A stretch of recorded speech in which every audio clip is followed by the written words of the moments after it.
Who Rules the World? By Noam Chomsky.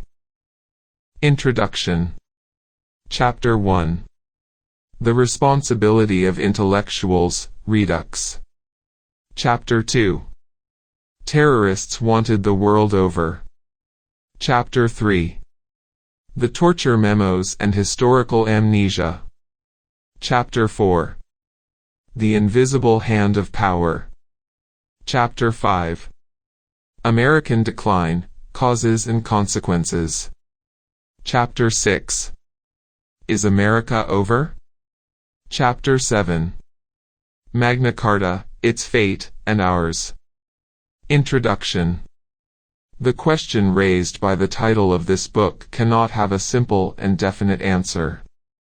The world is too varied, too complex, for that to be possible.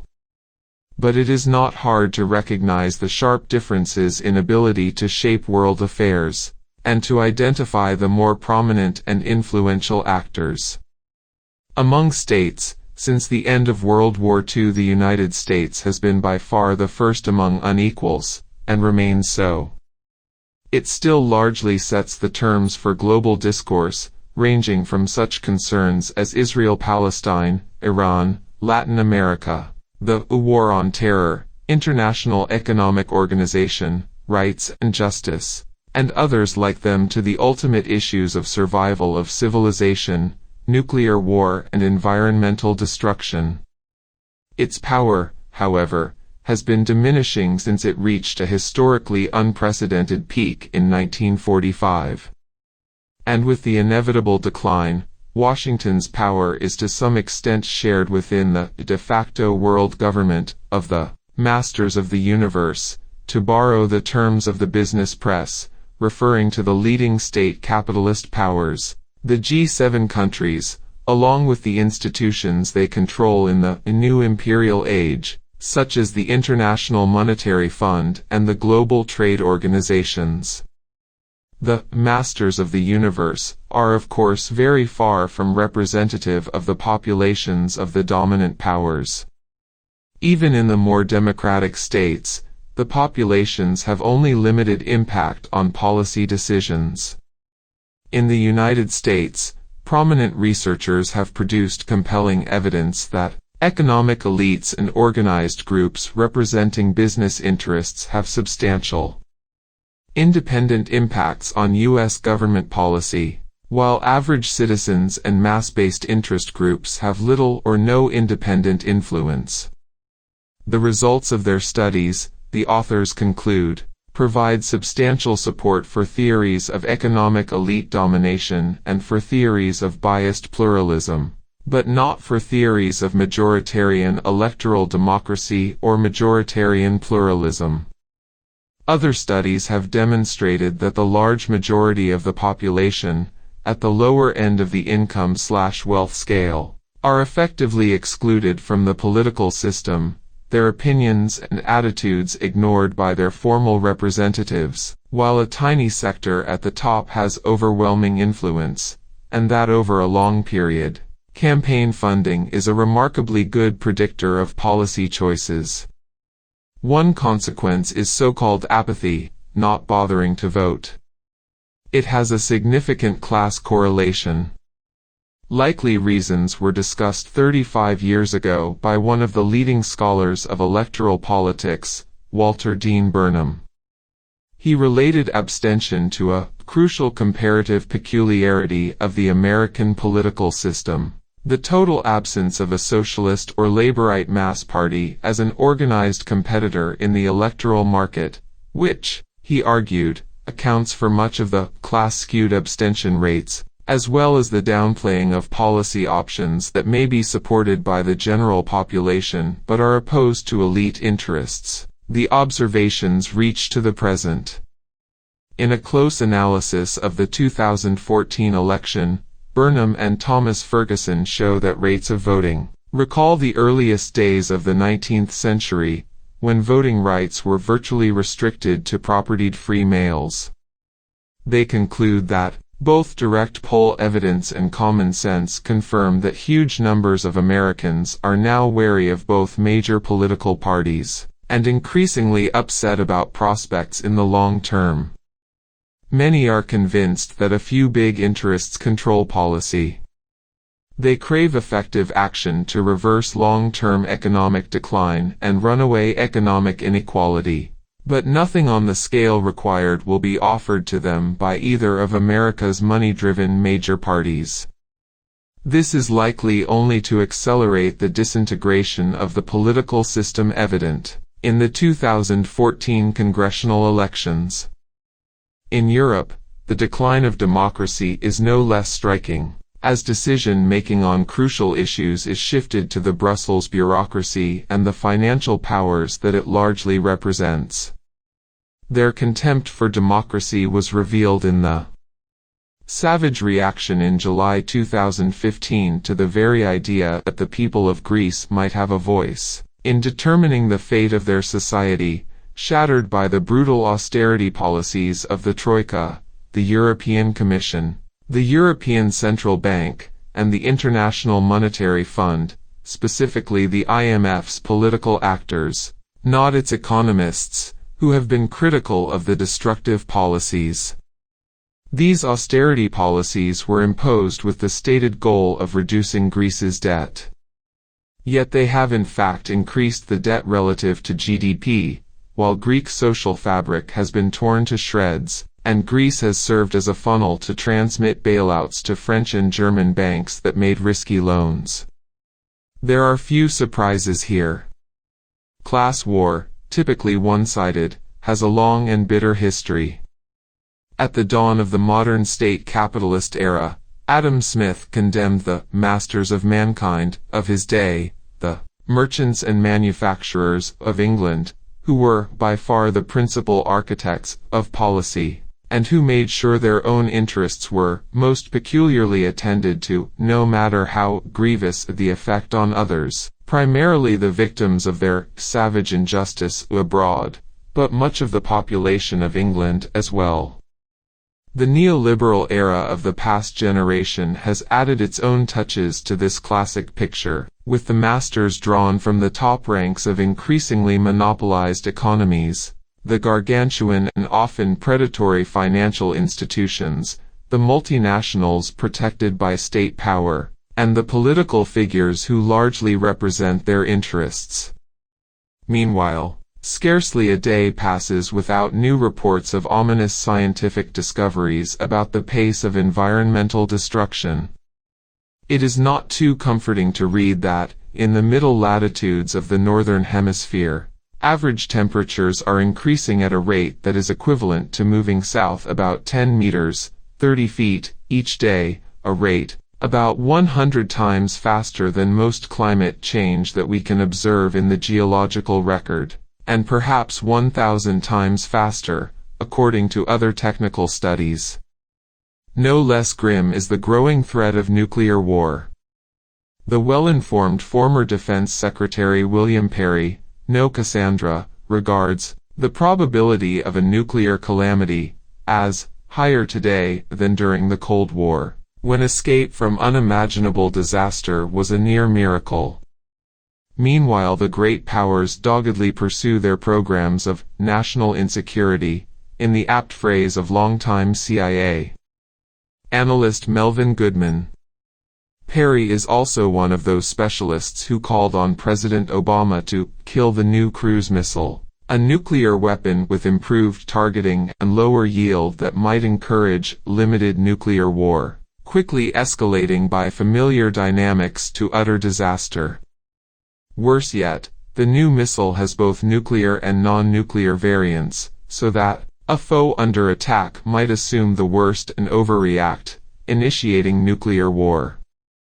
But there is little reason to expect that the advice will be heeded, as the Pentagon's planned trillion-dollar enhancement of nuclear weapons systems proceeds apace, while lesser powers take their own steps towards Armageddon.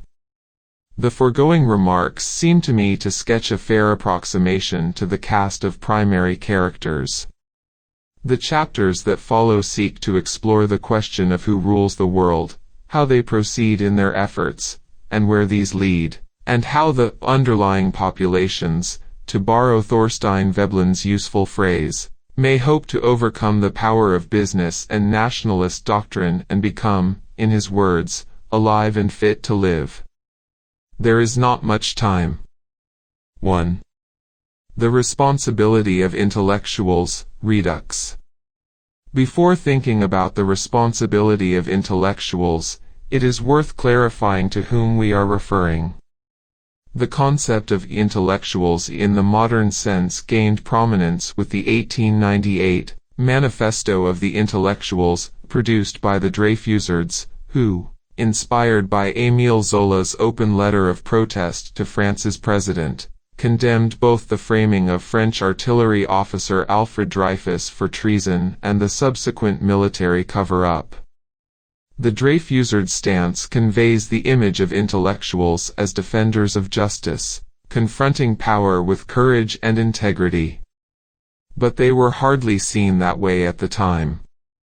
A minority of the educated classes, the Dreyfusards were bitterly condemned in the mainstream of intellectual life, in particular by prominent figures among the immortals of the strongly anti-Dreyfusard Académie Française. As sociologist Stephen Lukes writes, to the novelist, politician, and anti-Dreyfusard leader Maurice Barrès, Dreyfusards were anarchists of the lecture platform. To another of these immortals, Ferdinand Brunetière, the very word intellectual is signified, one of the most ridiculous eccentricities of our time, I mean the pretension of raising writers, scientists, professors and philologists to the rank of supermen, who dare to treat our generals as idiots, our social institutions as absurd and our traditions as unhealthy. Who then were the intellectuals? The minority inspired by Zola, who was sentenced to jail for libel and fled the country, or the immortals of the Academy? The question resonates through the ages, in one form or another. Intellectuals, two categories. One answer came during World War I, when prominent intellectuals on all sides lined up enthusiastically in support of their own states.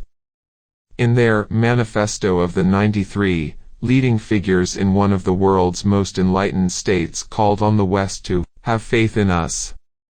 Believe that we shall carry on this war to the end as a civilized nation, to whom the legacy of a Goethe, a Beethoven, and a Kant, is just as sacred as its own hearths and homes. Their counterparts on the other side of the intellectual trenches matched them in enthusiasm for the noble cause, but went beyond in self-adulation. In the New Republic they proclaimed that the effective and decisive work on behalf of the war has been accomplished by a class which must be comprehensively but loosely described as the intellectuals. These progressives believed they were ensuring that the United States entered the war under the influence of a moral verdict reached, after the utmost deliberation by the more thoughtful members of the community. They were, in fact, the victims of concoctions of the British Ministry of Information, which secretly sought to direct the thought of most of the world, but particularly to direct the thought of American progressive intellectuals who might help to whip a pacifist country into war fever. John Dewey was impressed by the great psychological and educational lesson of the war, which proved that human beings, more precisely, the intelligent men of the community, can take hold of human affairs and manage them, deliberately and intelligently, to achieve the end sought.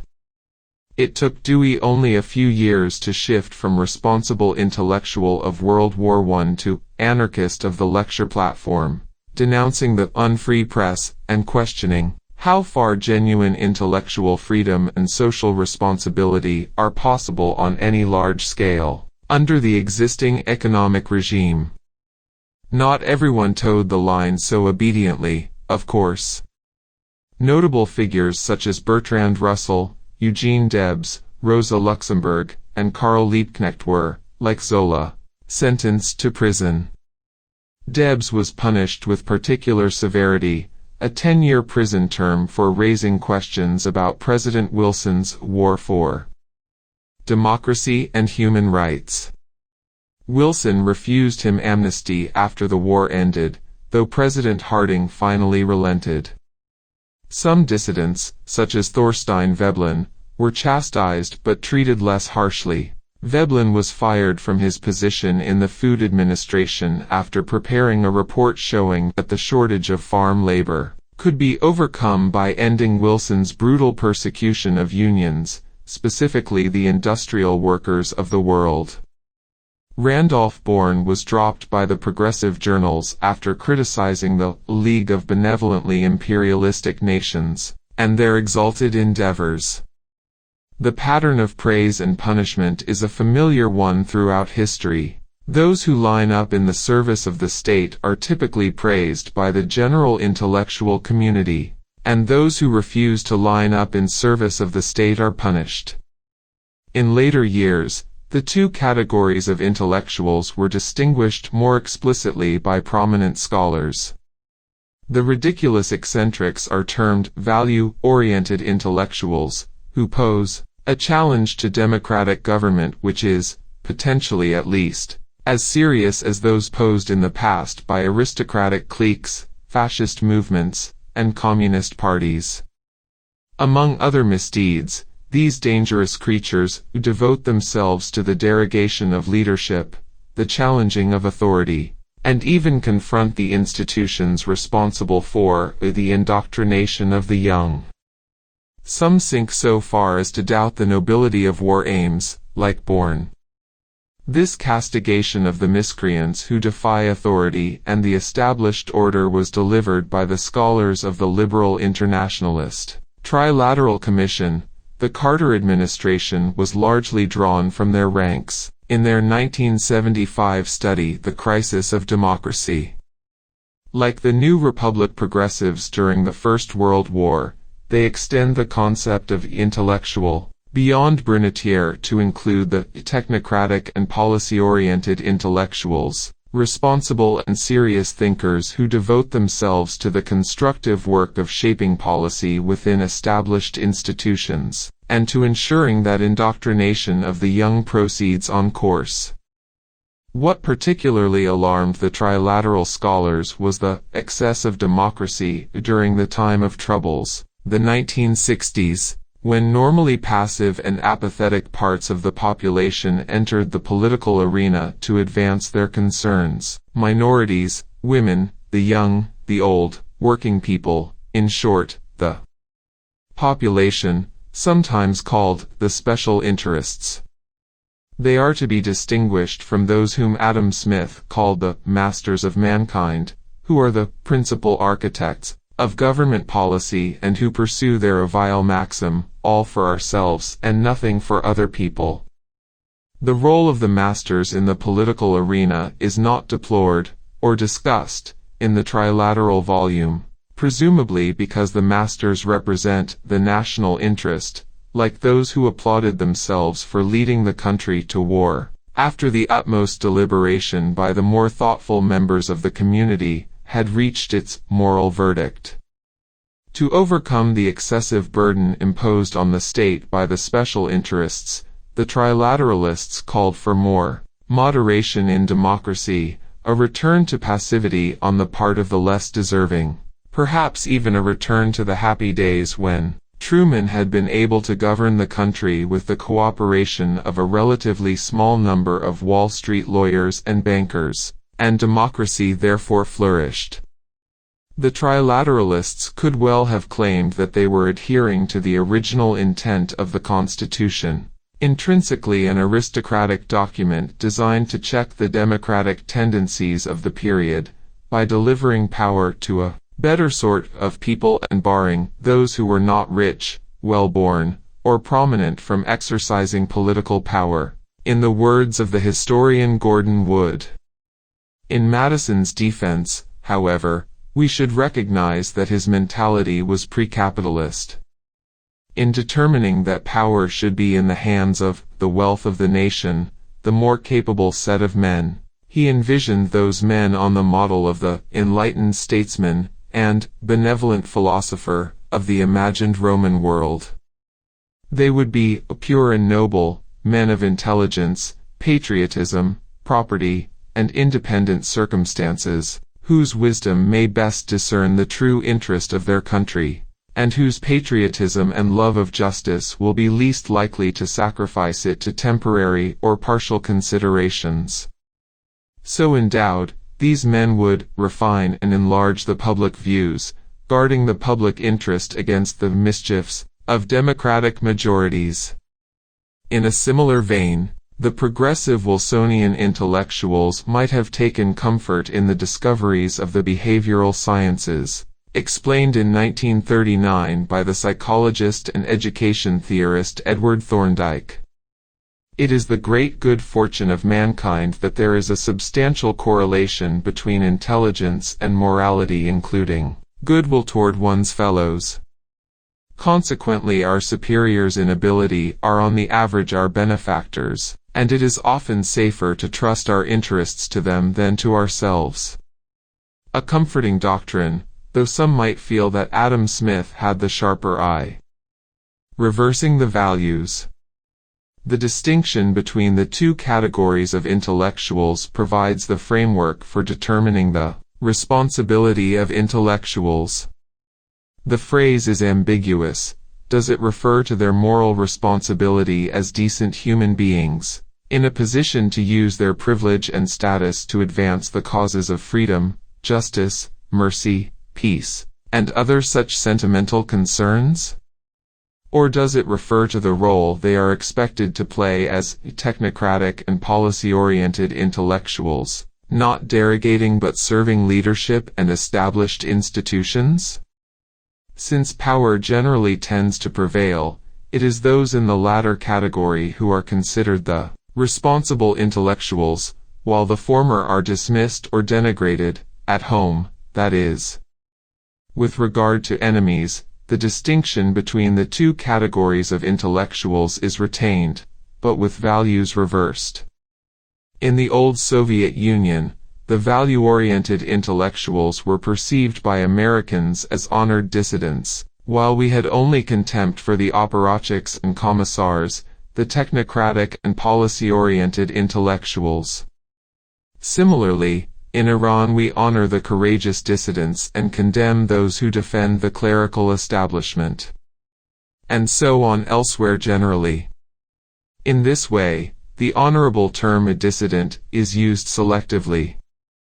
It does not, of course, apply, with its favorable connotations, to value-oriented intellectuals at home or to those who combat U.S.-supported tyranny abroad.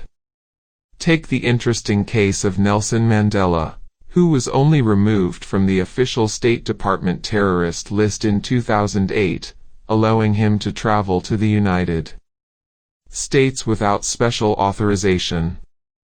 20 years earlier, he was the criminal leader of one of the world's more notorious terrorist groups, according to a Pentagon report. That is why President Reagan had to support the apartheid regime, increasing trade with South Africa in violation of congressional sanctions and supporting South Africa's depredations in neighboring countries, which led, according to a UN study, to 1.5 million deaths. That was only one episode in the war on terrorism that Reagan declared to combat the plague of the modern age, or, as Secretary of State George Shultz had it, a return to barbarism in the modern age. We may add hundreds of thousands of corpses in Central America and tens of thousands more in the Middle East, among other achievements. Small wonder that the great communicator is worshipped by Hoover Institution scholars as a colossus whose spirit seems to stride the country, watching us like a warm and friendly ghost. The Latin American case is revealing. Those who called for freedom and justice in Latin America are not admitted to the pantheon of honored dissidents. For example, a week after the fall of the Berlin Wall, 6 leading Latin American intellectuals, all Jesuit priests, had their heads blown off on the direct orders of the Salvadoran High Command. The perpetrators were from an elite battalion armed and trained by Washington that had already left a gruesome trail of blood and terror, The murdered priests are not commemorated as honored dissidents, nor are others like them throughout the hemisphere. Honored dissidents are those who called for freedom in enemy domains in Eastern Europe and the Soviet Union, and those thinkers certainly suffered, but not remotely like their counterparts in Latin America. This assertion is not seriously in question, as John Coatsworth writes in the Cambridge History of the Cold War. From 1960 to the Soviet collapse in 1990, the numbers of political prisoners, torture victims, and executions of non-violent political dissenters in Latin America vastly exceeded those in the Soviet Union and its East European satellites. Among the executed were many religious martyrs, and there were mass slaughters as well, consistently supported or initiated by Washington. Why then the distinction? It might be argued that what happened in Eastern Europe matters far more than the fate of the global South at our hands. It would be interesting to see that argument spelled out, and also to see the argument explaining why we should disregard elementary moral principles in thinking about U.S. involvement in foreign affairs, among them that we should focus our efforts on where we can do the most good, typically, where we share responsibility for what is being done. We have no difficulty demanding that our enemies follow such principles. Few of us care, or should, what Andrei Sakharov or Shireen Ebadi says about U.S. or Israeli crimes. We admire them for what they say and do about those of their own states, and this conclusion holds far more strongly for those who live in more free and democratic societies, and therefore have far greater opportunities to act effectively. It is of some interest that, in the most respected circles, the practice is virtually the opposite of what elementary moral values dictate. The U.S. wars in Latin America from 1960 to 1990, quite apart from their horrors, have long-term historical significance. To consider just one important aspect, they were in no small measure wars against the Catholic Church, undertaken to crush a terrible heresy proclaimed at Vatican II in 1962. At that time, Pope John XXIII ushered in a new era in the history of the Catholic Church, in the words of the distinguished theologian Hans Kung, restoring the teachings of the Gospels that had been put to rest in the 4th century when the Emperor Constantine established Christianity as the religion of the Roman Empire, thereby instituting a revolution that converted the persecuted church to a persecuting church. The heresy of Vatican II was taken up by Latin American bishops, who adopted the preferential option for the poor. Priests, nuns, and laypersons then brought the radical pacifist message of the Gospels to the poor, helping them organize to ameliorate their bitter fate in the domains of U.S. power. That same year, 1962, President John F. Kennedy made several critical decisions. One was to shift the mission of the militaries of Latin America from hemispheric defense, an anachronism from World War II, to internal security, in effect, war against the domestic population, if they raised their heads.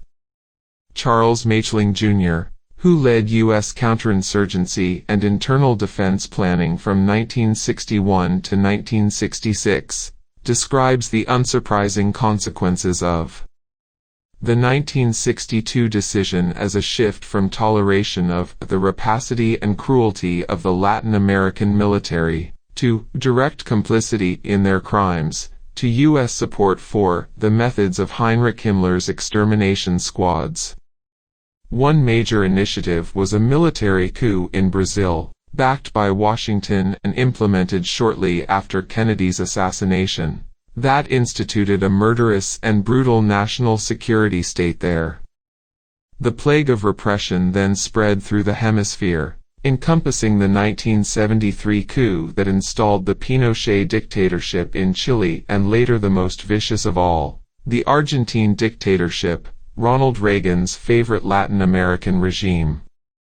Central America's turn, not for the first time, came in the 1980s under the leadership of the warm and friendly ghost of the Hoover Institution scholars, who is now revered for his achievements.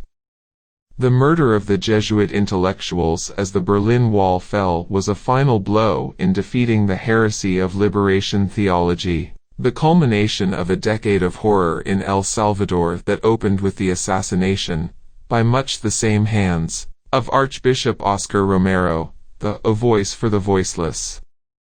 The victors in the war against the Church declared their responsibility with pride. The School of the Americas, since renamed, famous for its training of Latin American killers, announced as one of its talking points that the liberation theology initiated at Vatican II was defeated with the assistance of the U.S. Army. Actually, the November 1989 assassinations were almost a final blow. More effort was yet needed. A year later Haiti had its first free election, and to the surprise and shock of Washington, which had anticipated an easy victory for its own candidate, hand-picked from the privileged elite, the organized public in the slums and hills elected Jean-Bertrand Aristide, a popular priest committed to liberation theology. The United States at once moved to undermine the elected government and, after the military coup that overthrew it a few months later, lent substantial support to the vicious military junta and its elite supporters who took power. Trade with Haiti was increased, in violation of international sanctions, and increased further under President Clinton, who also authorized the Texaco Oil Company to supply the murderous rulers, in defiance of his own directives. I will skip the disgraceful aftermath, amply reviewed elsewhere, except to point out that in 2004, the two traditional torturers of Haiti, France and the United States, joined by Canada, forcefully intervened once more, kidnapped President Aristide, who had been elected again, and shipped him off to Central Africa. Aristide and his party were then effectively barred from the farcical 2010-11 elections, the most recent episode in a horrendous history that goes back hundreds of years and is barely known among those responsible for the crimes, who prefer tales of dedicated efforts to save the suffering people from their grim fate. Another fateful Kennedy decision in 1962 was to send a Special Forces mission, led by General William Yarborough, to Colombia. Yarborough advised the Colombian security forces to undertake paramilitary, sabotage and/or terrorist activities against known communist proponents, activities that should be backed by the United States. The meaning of the phrase, communist proponents, was spelled out by the respected president of the Colombian Permanent Committee for Human Rights, former Minister of Foreign Affairs Alfredo Vázquez Carrizosa, who wrote that the Kennedy administration took great pains to transform our regular armies into counterinsurgency brigades, accepting the new strategy of the death squads, ushering in what is known in Latin America as the national security doctrine. Not defense against an external enemy, but a way to make the military establishment the masters of the game. With the right to combat the internal enemy, as set forth in the Brazilian doctrine, the Argentine doctrine, the Uruguayan doctrine, and the Colombian doctrine, it is the right to fight and to exterminate social workers, trade unionists, men and women who are not supportive of the establishment, and who are assumed to be communist extremists. And this could mean anyone, including human rights activists such as myself. Vázquez Carrizosa was living under heavy guard in his Bogotá residence when I visited him there in 2002, as part of a mission of Amnesty International, which was opening its year-long campaign to protect human rights defenders in Colombia in response to the country's horrifying record of attacks against human rights and labor activists, and mostly the usual victims of state terror, the poor and defenseless. Terror and torture in Colombia were supplemented by chemical warfare, fumigation, in the countryside under the pretext of the war on drugs, leading to misery and a huge flight of the survivors to urban slums. Colombia's Attorney General's office now estimates that more than 140,000 people have been killed by paramilitaries, often acting in close collaboration with the US-funded military. Signs of the slaughter are everywhere. In 2010, on a nearly impassable dirt road to a remote village in southern Colombia, my companions and I passed a small clearing with many simple crosses marking the graves of victims of a paramilitary attack, on a local bus. Reports of the killings are graphic enough. Spending a little time with the survivors, who are among the kindest and most compassionate people I have ever had the privilege of meeting, makes the picture more vivid, and only more painful. This is merely the briefest sketch of terrible crimes for which Americans bear substantial culpability, and that we could at the very least have easily ameliorated. But it is more gratifying to bask in praise for courageously protesting the abuses of official enemies, a fine activity, but not the priority of a value-oriented intellectual who takes the responsibilities of that stance seriously. The victims within our domains of power, unlike those in enemy states, are not merely ignored and quickly forgotten but are also cynically insulted. One striking illustration of this fact came a few weeks after the murder of the Latin American intellectuals in El Salvador, when Václav Havel visited Washington and addressed a joint session of Congress. Before his enraptured audience, Havel lauded the defenders of freedom in Washington who understood the responsibility that flowed from being the most powerful nation on earth, crucially, their responsibility for the brutal assassination of his Salvadoran counterparts shortly before. The liberal intellectual class was enthralled by his presentation. Havel reminded us that, "We live in a romantic age," Anthony Lewis gushed in the New York Times. Other prominent liberal commentators reveled in Havel's idealism, his irony, his humanity, as he preached a difficult doctrine of individual responsibility, while Congress obviously ached with respect for his genius and integrity and asked why America lacks intellectuals who elevate morality over self-interest in this way. We need not tarry on what the reaction would have been had Father Ignacio Ellacuria, the most prominent of the murdered Jesuit intellectuals, spoken such words at the Duma after elite forces armed and trained by the Soviet Union assassinated Havel and half a dozen of his associates, a performance that would, of course, have been inconceivable. Since we can scarcely see what is happening before our eyes, it is not surprising that events at a slight distance are utterly invisible. An instructive example: President Obama's dispatch of 79 commandos into Pakistan in May 2011 to carry out what was evidently a planned assassination of the prime suspect in the terrorist atrocities of 9/11, Osama bin Laden. Though the target of the operation, unarmed and with no protection, could easily have been apprehended, he was simply murdered and his body dumped at sea without an autopsy, an action that was just and necessary, we read in the liberal press. There would be no trial, as there was in the case of Nazi war criminals, a fact not overlooked by legal authorities abroad, who approved of the operation but objected to the procedure.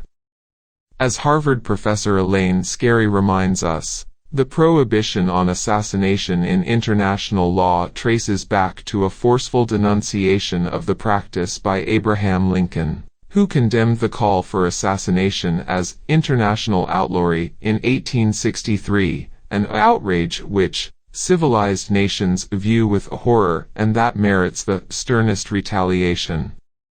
We have come a long way since then. There is much more to say about the bin Laden operation, including Washington's willingness to face a serious risk of major war and even the leakage of nuclear materials to jihadis, as I have discussed elsewhere. But let us keep to the choice of its nomenclature, Operation Geronimo. The name caused outrage in Mexico and was protested by indigenous groups in the United States, but there seems to have been no other notice of the fact that Obama was identifying bin Laden with the Apache Indian chief, who led his people's courageous resistance to invaders. The casual choice of the name is reminiscent of the ease with which we name our murder weapons after victims of our crimes: Apache, Blackhawk, Cheyenne. How would we have reacted if the Luftwaffe had called its fighter planes a Jew and a Gypsy? Denial of these heinous sins is sometimes explicit. To mention a few recent cases, 2 years ago in one of the leading left liberal intellectual journals, the New York Review of Books, Russell Baker outlined what he had learned from the work of the heroic historian Edmund Morgan, namely, that when Columbus and the early explorers arrived they found a continental vastness sparsely populated by farming and hunting people. In the limitless and unspoiled world stretching from tropical jungle to the frozen north, there may have been scarcely more than 1 million inhabitants. That calculation is off by many tens of millions, and the vastness included advanced civilizations throughout the continent. No reactions appeared, though 4 months later the editors issued a correction, noting that in North America there may have been as many as 18 million people, yet still unmentioned were tens of millions more, from tropical jungle to the frozen north. This was all well known decades ago, including the advanced civilizations and the crimes that were to come, but not important enough even for a casual phrase. In the London Review of Books a year later, the noted historian Mark Mazur mentioned American mistreatment of the Native Americans, again eliciting no comment. Would we accept the word mistreatment for comparable crimes committed by our enemies? The significance of 9/11. If the responsibility of intellectuals refers to their moral responsibility as decent human beings in a position to use their privilege and status to advance the causes of freedom, justice, mercy, and peace, and to speak out not simply about the abuses of our enemies but, far more significantly, about the crimes in which we are implicated and which we can ameliorate or terminate if we choose, how should we think of 9/11? The notion that 9/11 changed the world is widely held, and understandably so. The events of that day certainly had major consequences, domestic and international. One was to lead President Bush to redeclare Reagan's war on terrorism. The first one has been effectively disappeared, to borrow the phrase of our favorite Latin American killers and torturers, presumably because its results did not fit well with our preferred self-image. Another consequence was the invasion of Afghanistan and then Iraq, and more recently military interventions in several other countries in the region, as well as regular threats of an attack on Iran. All options are open, in the standard phrase. The costs, in every dimension, have been enormous. That suggests a rather obvious question, asked here not for the first time: was there an alternative? A number of analysts have observed that bin Laden won major successes in his war against the United States. He repeatedly asserted that the only way to drive the U.S. from the Muslim world and defeat its satraps was by drawing Americans into a series of small but expensive wars that would ultimately bankrupt them, the journalist Eric Margolis writes. The United States, first under George W. Bush and then Barack Obama, rushed right into bin Laden's trap. Grotesquely overblown military outlays and debt addiction may be the most pernicious legacy of the man who thought he could defeat the United States. A report from the Costs of War project at Brown University's Watson Institute for International and Public Affairs estimates that the final bill will be $3.2 to $4 trillion. Quite an impressive achievement by bin Laden. That Washington was intent on rushing into bin Laden's trap was evident at once. Michael Scheuer, the senior CIA analyst responsible for tracking bin Laden from 1996 to 1999, wrote, "Bin Laden has been precise in telling America the reasons he is waging war on us." The al-Qaeda leader, Scheuer continued, was out to drastically alter U.S. and Western policies toward the Islamic world. And, as Scheuer explains, bin Laden largely succeeded. U.S. forces and policies are completing the radicalization of the Islamic world, something Osama bin Laden has been trying to do with substantial but incomplete success since the early 1990s. As a result, I think it is fair to conclude that the United States of America remains bin Laden's only indispensable ally. Arguably, it remains so even after his death. There is good reason to believe that the jihadi movement could have been split and undermined after the 9/11 attack, which was criticized harshly within the movement. Furthermore, that crime against humanity, as it was rightly called, could have been approached as a crime, with an international operation to apprehend the likely suspects. That was recognized in the immediate aftermath of the attack, but no such idea was even considered by decision-makers in Washington. It seems no thought was given to the Taliban's tentative offer, how serious an offer we cannot know, to present the al-Qaeda leaders for a judicial proceeding. At the time, I quoted Robert Fisk's conclusion that the horrendous crime of 9/11 was committed with wickedness and awesome cruelty, and accurate judgment. The crimes could have been even worse. Suppose that Flight 93, downed by courageous passengers in Pennsylvania, had hit the White House, killing the president. Suppose that the perpetrators of the crime planned to, and did, impose a military dictatorship that killed thousands and tortured tens of thousands. Suppose the new dictatorship established, with the support of the criminals, an international terror center that helped install similar torture and terror states elsewhere, and, as the icing on the cake, brought in a team of economists, call them the Kandahar Boys, who quickly drove the economy into one of the worst depressions in its history. That, plainly, would have been a lot worse than 9/11.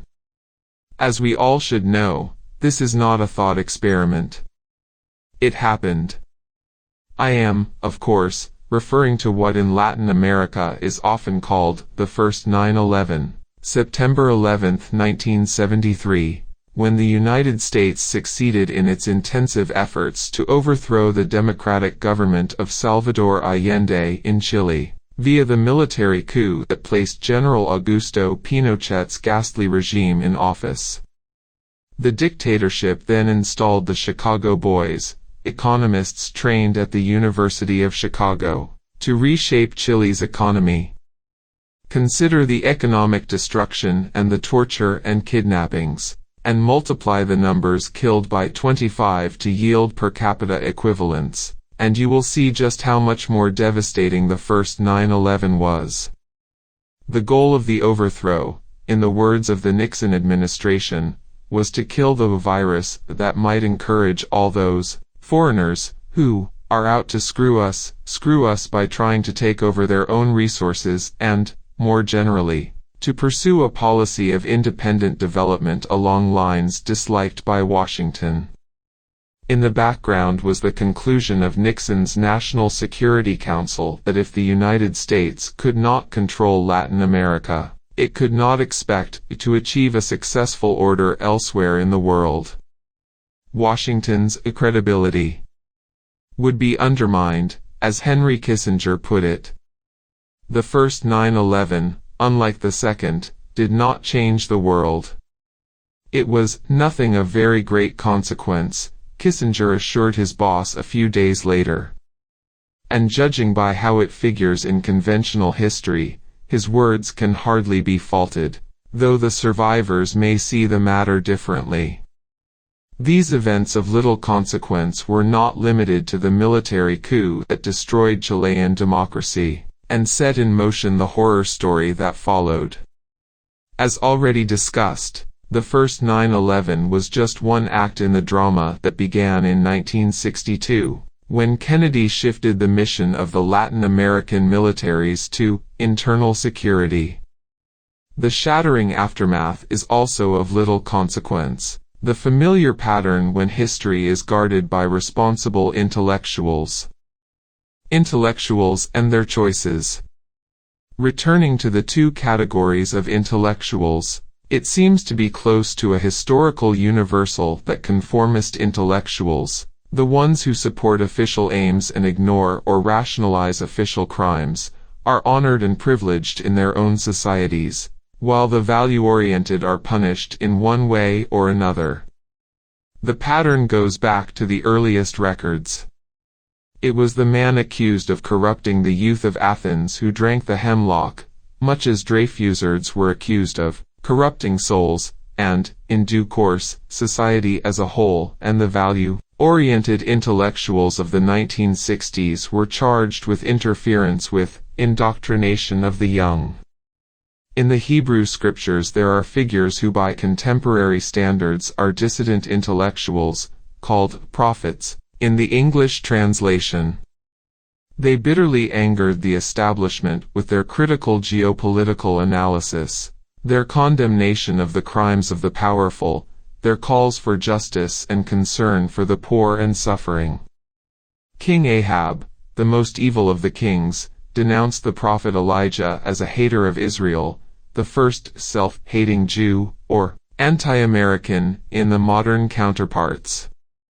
The prophets were treated harshly, unlike the flatterers at the court, who would later be condemned as false prophets. The pattern is understandable. It would be surprising if it were otherwise. As for the responsibility of intellectuals, there does not seem to me to be much to say beyond some simple truths. Intellectuals are typically privileged, privilege yields opportunity, and opportunity confers responsibilities. An individual then has choices. 2. Terrorists wanted the world over. On February 13, 2008, Imad Mughniyeh, a senior commander of Hezbollah, was assassinated in Damascus. The world is a better place without this man in it, State Department spokesperson Sean McCormick said. One way or the other he was brought to justice. Director of National Intelligence Mike McConnell added that Mughniyeh had been responsible for more deaths of Americans and Israelis than any other terrorist with the exception of Osama bin Laden. Joy was unconstrained in Israel, too, as one of the U.S. and Israel's most wanted men was brought to justice, the London Financial Times reported. Under the headline, "A Militant Wanted the World Over," an accompanying story reported that Mughniyeh was superseded on the most wanted list by Osama bin Laden after September 11 and so ranked only second among the most wanted militants in the world. The terminology is accurate enough, according to the rules of Anglo-American discourse, which defines the world as the political class in Washington and London, and whoever happens to agree with them on specific matters. It is common, for example, to read that the world fully supported George Bush when he ordered the bombing of Afghanistan. That may be true of the world, but hardly of the world, as revealed in an international Gallup poll after the bombing was announced. Global support was slight.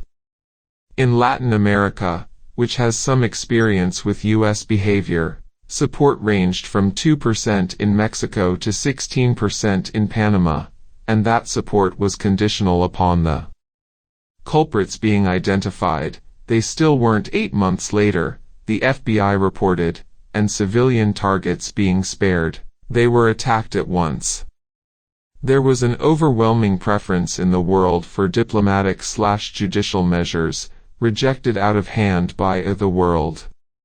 Following the terror trail, If the world were extended to the world, we might find some other candidates for the honor of most hated archcriminal. It is instructive to ask why this might be true. The Financial Times reported that most of the charges against Mugniya are unsubstantiated, but one of the very few times when his involvement can be ascertained with certainty is in the hijacking of a TWA plane in 1985 in which a U.S. Navy diver was killed.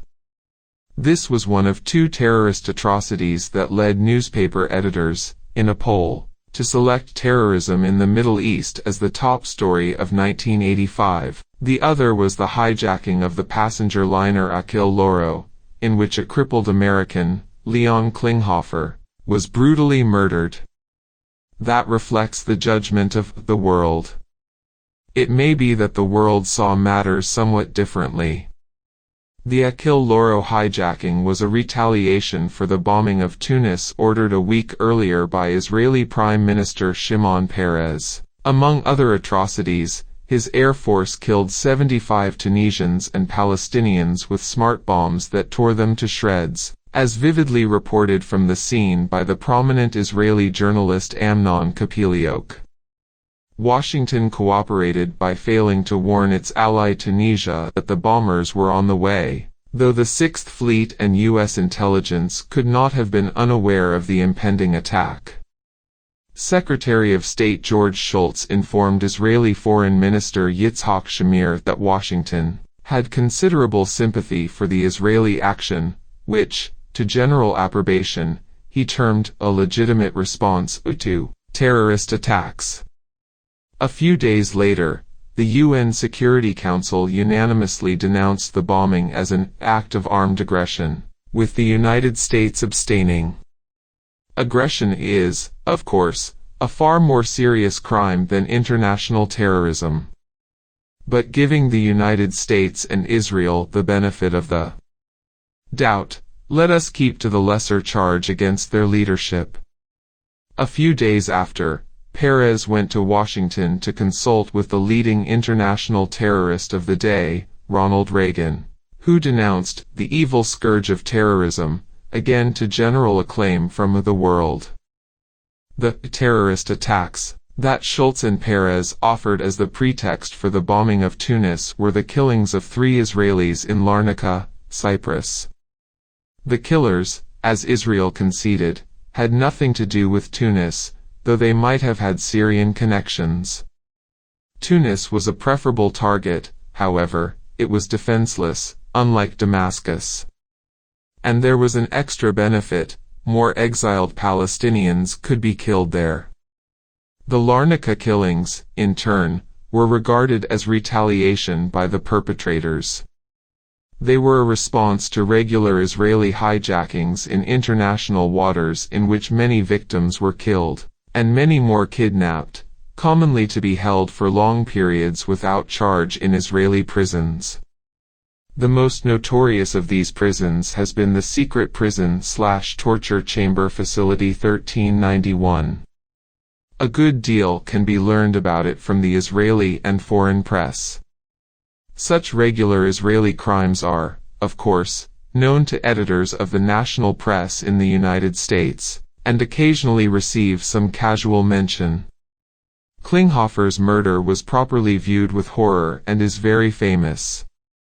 It was the topic of an acclaimed opera and a made-for-TV movie, as well as much shocked commentary deploring the savagery of Palestinians, who have variously been deemed two-headed beasts. Prime Minister Menachem Begin, drugged roaches scurrying around in a bottle, Israeli Defense Forces Chief of Staff Rafal Eitan, like grasshoppers compared to us, whose heads should be smashed against the boulders and walls, Prime Minister Yitzhak Shamir, or, more commonly, just Arabushim, the slang counterpart of kike or nigger. Thus, after a particularly depraved display of settler military terror and purposeful humiliation in the West Bank town of Halhul, in December 1982, which disgusted even Israeli hawks, the well-known military/political analyst Yoram Perry wrote in dismay that one task of the army today is to demolish the rights of innocent people just because they are Arabushim living in territories that God promised to us, a task that became far more urgent, and was carried out with far more brutality, when the Arabushim began to raise their heads a few years later. We can easily assess the sincerity of the sentiments expressed about the Klinghoffer murder. It is only necessary to investigate the reaction to comparable US-backed Israeli crimes. Take, for example, the murder in April 2002 of two crippled Palestinians, Kamal Zughair and Jamal Rashid, by Israeli forces rampaging through the refugee camp of Jenin in the West Bank.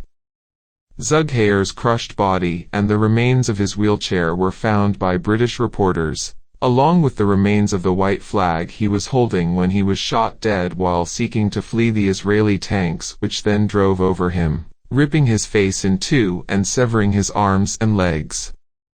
Jamal Rashid was crushed in his wheelchair when one of Israel's huge US-supplied Caterpillar bulldozers demolished his home in Jenin, with his family inside. The differential reaction, or rather non-reaction, has become so routine and so easy to explain that no further commentary is necessary. Car bombing and terrorist villagers. Plainly, the 1985 Tunis bombing was a vastly more severe terrorist crime than either the Akil Loro hijacking or the crime, for which Mugnia's involvement can be ascertained with certainty, in the same year. But even the Tunis bombing had competitors for the prize of worst terrorist atrocity in the Mideast in the peak year of 1985. One challenger was a car bombing in Beirut right outside a mosque, timed to go off as worshippers were leaving Friday prayers. It killed 80 people and wounded 256. Most of the dead were girls and women who had been leaving the mosque, though the ferocity of the blast burned babies in their beds, killed a bride buying her trousseau, and blew away 3 children as they walked home from the mosque. It also devastated the main street of the densely populated West Beirut suburb, reported Nora Bustani 3 years later in the Washington Post. The intended target had been the Shiite cleric Sheikh Mohammed Hussein Fadlallah, who escaped.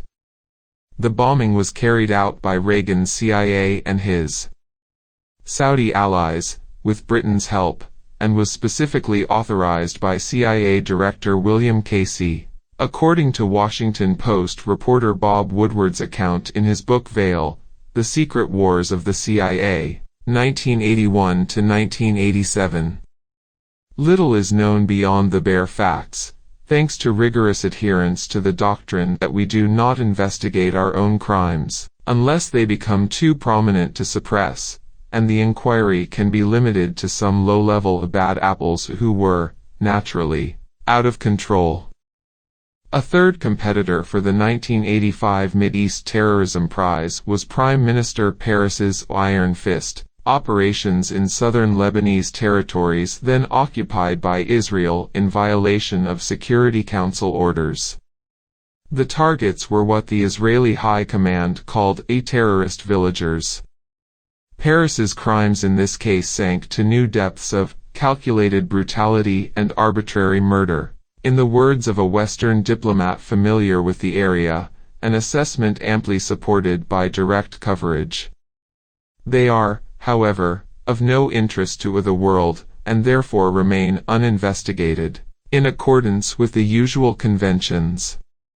We might well ask again whether these crimes fall under international terrorism or the far more severe crime of aggression, but let us once more give the benefit of the doubt to Israel and its backers in Washington and keep to the lesser charge. These are a few of the incidents that might cross the minds of people elsewhere in the world when considering one of the very few times Imad Mugniya was clearly implicated in a terrorist crime. The United States also accuses Mugniya of responsibility for devastating double suicide truck bomb attacks on the barracks occupied by U.S. Marines and French paratroopers in Lebanon in 1983, killing 241 Marines and 58 paratroopers, as well as a prior attack on the U.S. Embassy in Beirut, killing 63, a particularly serious blow because of a meeting there of CIA officials at the time. The Financial Times has, however, attributed the attack on the Marine barracks to Islamic Jihad, not Hezbollah.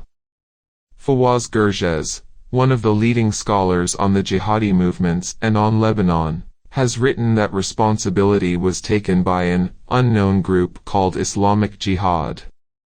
A voice speaking in classical Arabic called for all Americans to leave Lebanon or face death. It has been claimed that Mughniya was the head of Islamic Jihad at the time, but to my knowledge, evidence is sparse. The opinion of the world has not been sampled on the subject, but it is possible that there might be some hesitancy about calling an attack on a military base in a foreign country a terrorist attack, particularly when U.S. and French forces were carrying out heavy naval bombardments and airstrikes in Lebanon, and shortly after the United States provided decisive support for the 1982 Israeli invasion of Lebanon, which killed some 20,000 people and devastated the southern part of the country while leaving much of Beirut in ruins. It was finally called off by President Reagan when international protest became too intense to ignore after the Sabra and Shatila massacres. In the United States, the Israeli invasion of Lebanon is regularly described as a reaction to Palestine Liberation Organization (PLO) terrorist attacks on northern Israel from their Lebanese bases, making our crucial contribution to these major war crimes understandable. In the real world, the Lebanese border area had been quiet for a year, apart from repeated Israeli attacks, many of them murderous, in an effort to elicit some PLO response that could be used as a pretext for the already planned invasion. Its actual purpose was not concealed at the time by Israeli commentators and leaders, to safeguard the Israeli takeover of the occupied West Bank. It is of some interest that the sole serious error in Jimmy Carter's book Palestine, Peace Not Apartheid is his repetition of this propaganda concoction about PLO attacks from Lebanon being the motive for the Israeli invasion. The book was bitterly attacked, and desperate efforts were made to find some phrase that could be misinterpreted, but this glaring error, the only one, was ignored. Reasonably, since it satisfies the criterion of adhering to useful doctrinal fabrications. Killing without intent. Another allegation is that Mughniya masterminded the bombing of Israel's embassy in Buenos Aires on March 17, 1992, which killed 29 people, in response, as the Financial Times put it, to Israel's assassination of former Hezbollah leader Abbas al-Musawi in an air attack in southern Lebanon. About the assassination, there is no need for evidence. Israel proudly took credit for it. The world might have some interest in the rest of the story. Al-Musawi was murdered with a U.S.-supplied helicopter, well north of Israel's illegal security zone in southern Lebanon. He was on his way to Sidon from the village of Jibchit, where he had spoken at the memorial for another imam murdered by Israeli forces. The helicopter attack also killed his wife and 5-year-old child. Israel then employed U.S.-supplied helicopters to attack a car bringing survivors of the first attack to a hospital. After the murder of the family, Hezbollah changed the rules of the game. Yitzhak Rabin informed the Israeli Knesset. Previously, no rockets had been launched at Israel. Until then, the rules of the game had been that Israel could launch murderous attacks anywhere in Lebanon at will, and Hezbollah would respond only within Israeli-occupied Lebanese territory. After the murder of its leader, and his family, Hezbollah began to respond to Israeli crimes in Lebanon by rocketing northern Israel. The latter is, of course, intolerable terror, So Rabin launched an invasion that drove some 500,000 people out of their homes and killed well over 100. The merciless Israeli attacks reached as far as northern Lebanon. In the south, 80% of the city of Tyre fled, and Nabatai was left a ghost town.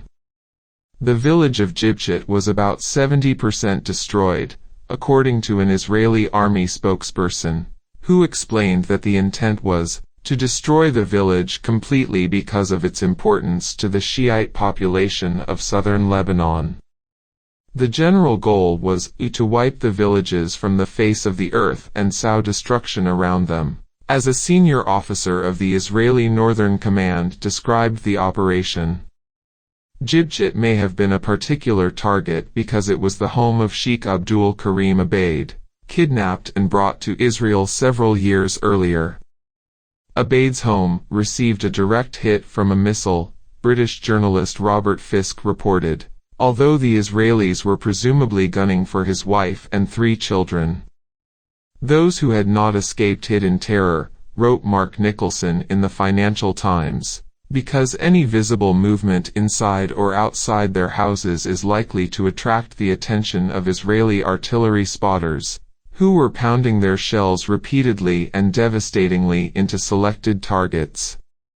Artillery shells were hitting some villages at a rate of more than 10 rounds a minute at times.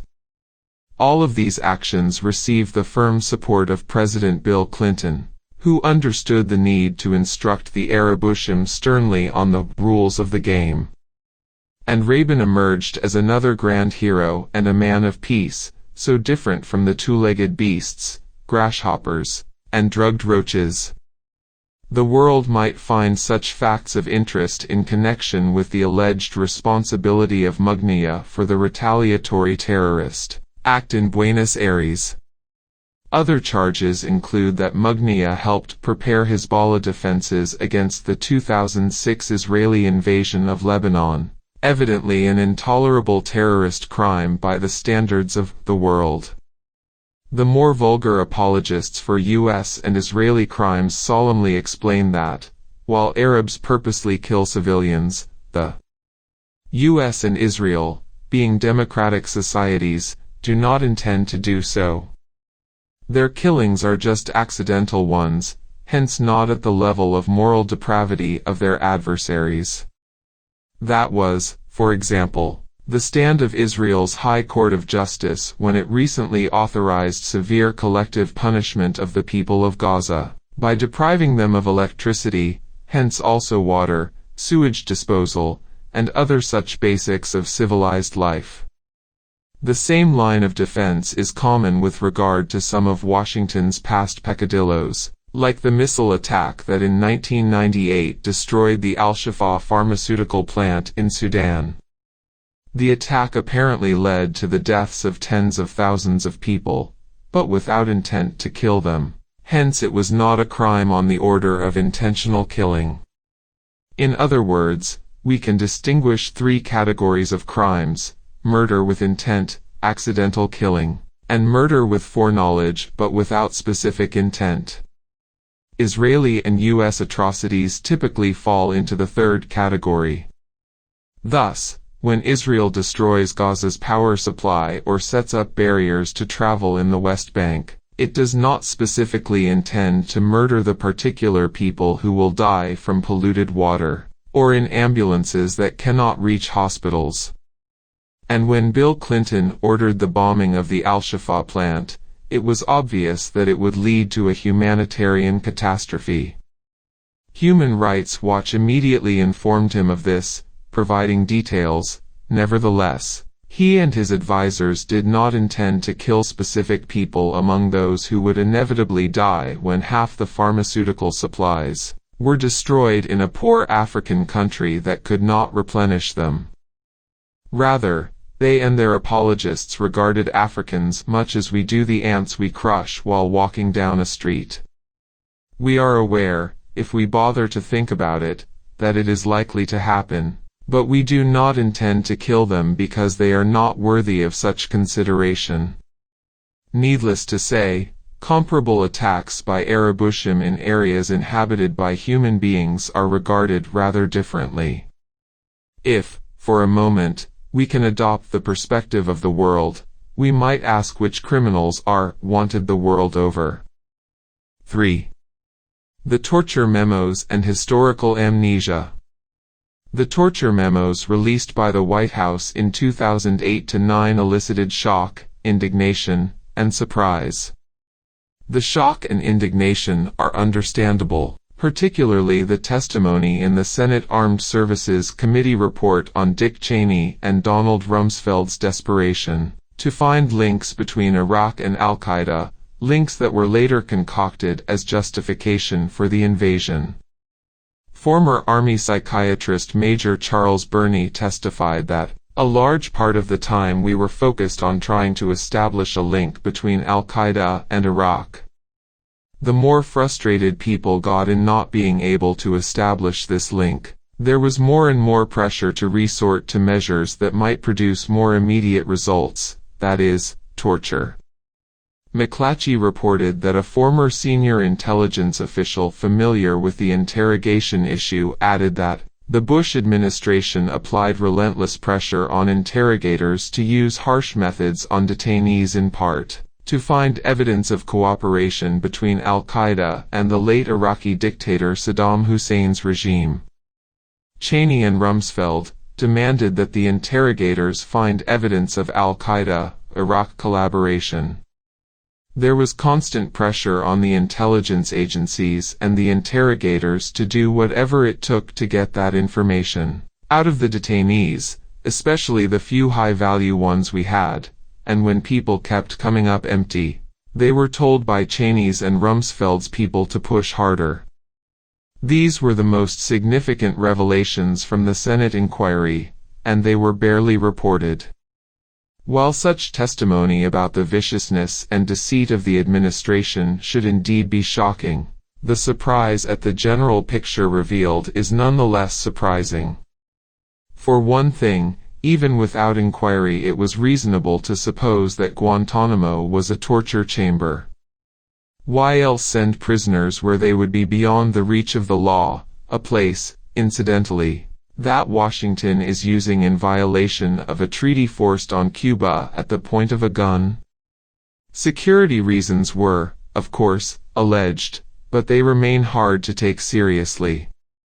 The same expectations held for the Bush administration's black sites, or secret prisons, and for extraordinary rendition, and they were fulfilled.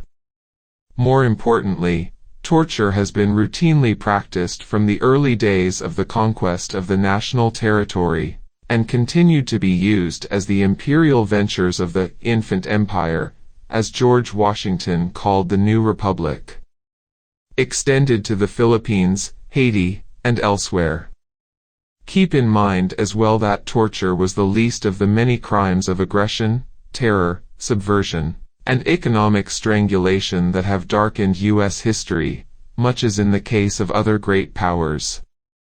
Accordingly, what's surprising is to see the reactions to the release of those Justice Department memos, even by some of the most eloquent and forthright critics of Bush malfeasance, Paul Krugman, for example, writing that we used to be a nation of moral ideals, and that never before Bush have our leaders so utterly betrayed everything our nation stands for.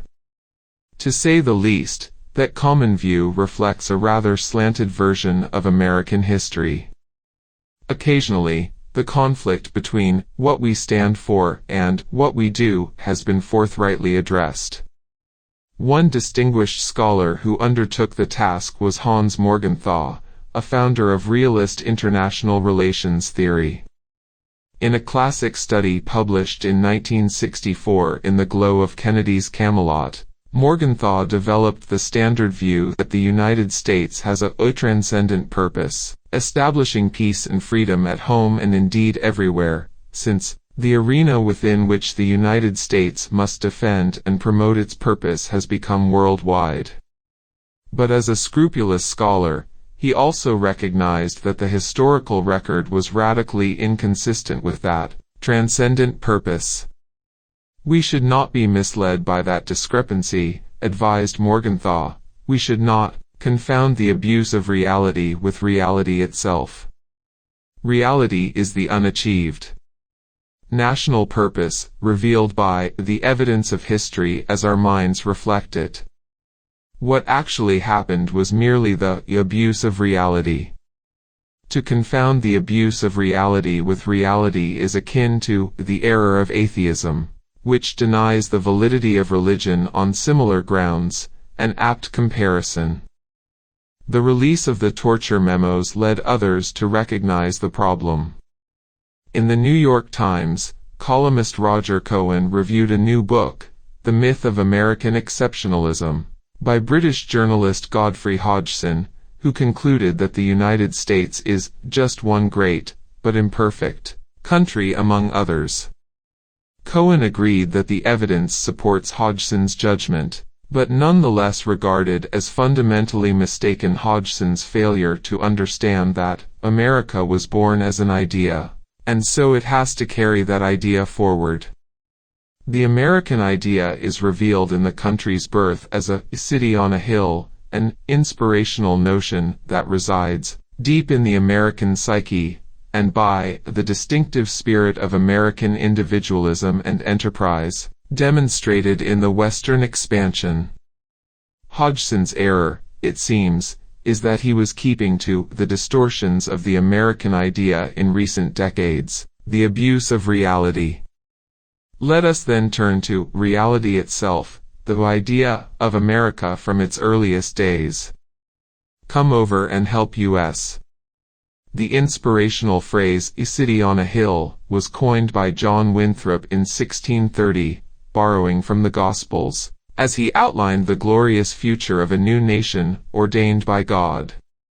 1 year earlier, his Massachusetts Bay Colony had created its Great Seal, which depicted an Indian with a scroll coming out of his mouth.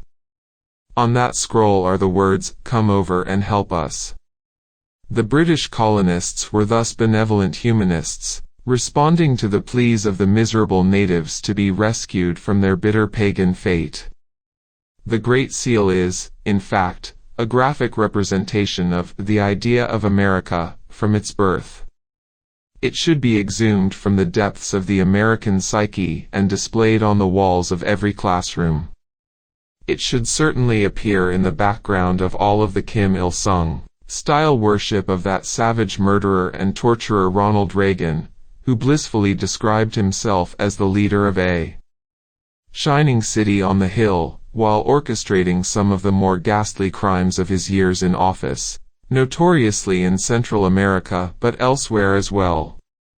The Great Seal was an early proclamation of humanitarian intervention, to use the currently fashionable phrase. As has commonly been the case since, humanitarian intervention led to catastrophe for the alleged beneficiaries. The first U.S. Secretary of War, General Henry Knox, described the utter extirpation of all the Indians in most populous parts of the Union, by means more destructive to the Indian natives than the conduct of the conquerors of Mexico and Peru. Long after his own significant contributions to the process were past, John Quincy Adams deplored the fate of that hapless race of Native Americans, which we are exterminating with such merciless and perfidious cruelty among the heinous sins of this nation, for which I believe God will one day bring it to judgment. The merciless and perfidious cruelty continued until the West was won. Instead of God's judgment, those heinous sins today bring only praise for the fulfillment of the American idea. There was, to be sure, a more convenient and conventional version of the narrative, expressed, for example, by Supreme Court Justice Joseph Story, who mused that the wisdom of Providence caused the natives to disappear like the withered leaves of autumn, even though the colonists had constantly respected them.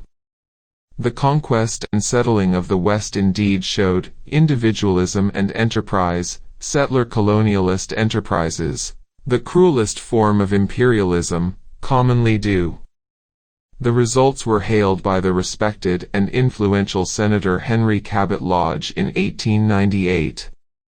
Calling for intervention in Cuba, Lodge lauded our record of conquest, colonization, and territorial expansion unequaled by any people in the 19th century, and urged that it is not to be curbed now, as the Cubans too were pleading with us, in the Great Seal's words, to come over and help us. Their plea was answered.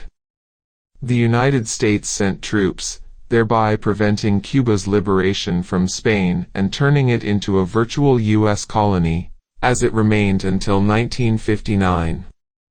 The American idea was illustrated further by the remarkable campaign initiated by the Eisenhower administration almost at once to restore Cuba to its proper place, economic warfare, with the clearly articulated aim of punishing the Cuban population so that they would overthrow the disobedient Castro government. Invasion, the dedication of the Kennedy brothers to bringing the terrors of the earth to Cuba. The phrase of historian Arthur M. Schlesinger Jr. in his biography of Robert Kennedy, who considered that task one of his highest priorities, and other crimes in defiance of virtually unanimous world opinion. 11. American imperialism is often traced to the takeover of Cuba, Puerto Rico, and Hawaii in 1898. But that is to succumb to what historian of imperialism Bernard Porter calls the saltwater fallacy, the idea that conquest only becomes imperialism when it crosses salt water. Thus, if the Mississippi River had resembled the Irish Sea, westward expansion would have been imperialism. From George Washington to Henry Cabot Lodge, those engaged in the enterprise had a clearer grasp of the truth. After the success of humanitarian intervention in Cuba in 1898, the next step in the mission assigned by Providence was to confer the blessings of liberty and civilization upon all the rescued peoples of the Philippines. In the words of the platform of Lodge's Republican Party, at least those who survived the murderous onslaught and widespread use of torture and other atrocities that accompanied it. These fortunate souls were left to the mercies of the U.S. established Philippine constabulary within a newly devised model of colonial domination, relying on security forces trained and equipped for sophisticated modes of surveillance, intimidation, and violence. Similar models would be adopted in many other areas where the United States imposed brutal National Guards and other client forces, with consequences that should be well known.